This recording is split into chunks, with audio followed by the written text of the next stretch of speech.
Breaking news చూస్తున్నాం. రంగారెడ్డి జిల్లా మహేశ్వరం నియోజకవర్గం బాలాపూర్ గ్రామంలో గత వారం రోజుల క్రితం జరిగినటువంటి ధర్మ రక్షణ సభ స్థలానికి అంటే ప్రాంగణంకి చేరువలో ఉన్నటువంటి అంటే ప్రైవేట్ వ్యవసాయ క్షేత్రాన్ని మరి యూజీఎఫ్ అబ్ రైజర్స్ గ్లోరీ ఫౌండేషన్ వారికి మరి కట్టబెట్టడం జరిగింది. వారు మరి రాత్రికి రాత్రే కొన్నటువంటి ఆ యొక్క వ్యవసాయ క్షేత్రాన్ని రియల్ ఎస్టేట్ స్థలంగా మారుస్తూ మరి అందులో ఉన్నటువంటి ఉప్పలమ్మ దేవాలయాన్ని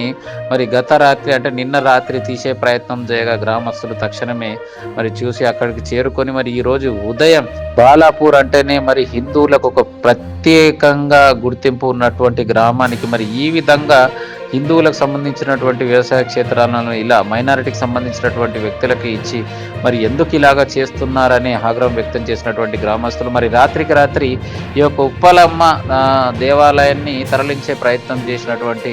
మరి రియల్ ఎస్టేట్ మాఫియాని తక్షణమే మరి అక్కడికి గ్రామస్తులందరూ కూడా ఏకతాటిపైకి వచ్చి ఈరోజు అక్కడ దేవాలయం దగ్గర పూజా కార్యక్రమం నిర్వహించి మరి మేకపోతులతో బలి ఇచ్చి మరి అమ్మవారికి ఘనంగా బోనాల కార్యక్రమం నిర్వహిస్తున్నాం. ఏది ఏమైనా కూడా దేవాలయాల జోలికొస్తే ఊరుకునే లేదు అని చెప్పేసి మీడియాతో ఆవేదన వ్యక్తం చేయడం జరిగింది.